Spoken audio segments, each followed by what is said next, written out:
Hello friend, আমি শম্পা আপনাদের সামনে আবার চলে এসেছি নতুন একটি ভিডিও নিয়ে। এই দেখো, খাসির চর্বি আর ইঁচড় নিয়েছি আমি।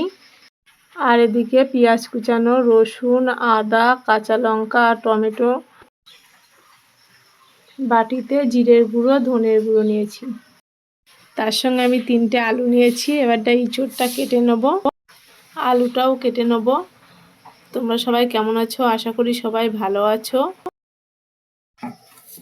এবার আটাগুলো আমি পরিষ্কার করে নেব। তার আগে আমি হাতে তেল মেখে নিয়েছি, সব আটাগুলো পরিষ্কার করব। এবারটা ইঁচড়টা কেটে নিতে হবে, নিয়ে এবারটা সিদ্ধও করে নেব আমি ইঁচড়টা।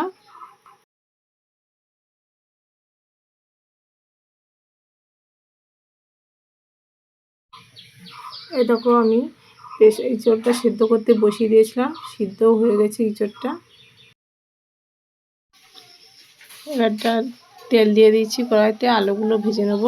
তেল গরম হতে হতে চর্বিটাও ধুয়ে নিচ্ছি। এদিকে আলুটা ভাজা হয়ে গেলে এবারটা আমি অন্য একটা পাত্রে তুলে নেব আলুগুলো। ওই তেলেই আমি তেজপাতা, শুকনো লঙ্কা ফোড়ন দিয়ে মিক্সচার করা মশলাটা দিয়ে দিলাম। খাসির চর্বিটাও আমি ওর মধ্যে দিয়ে দিলাম। ভালো করে কষে নিতে হবে। তারপরে আমি এর মধ্যে সিদ্ধ করা ইঁচড়, আলু ভাজা সব দিয়ে 5 মিনিট আলু কষে নেবো ভালো করে।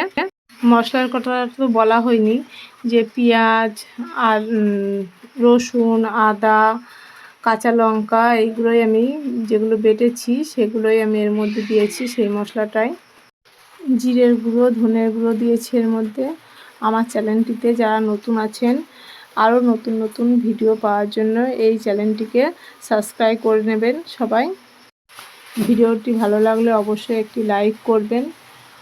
আর আপনাদের মূল্যবান সময় দিয়ে ভিডিওটি দেখার জন্য আপনাদেরকে অসংখ্য ধন্যবাদ।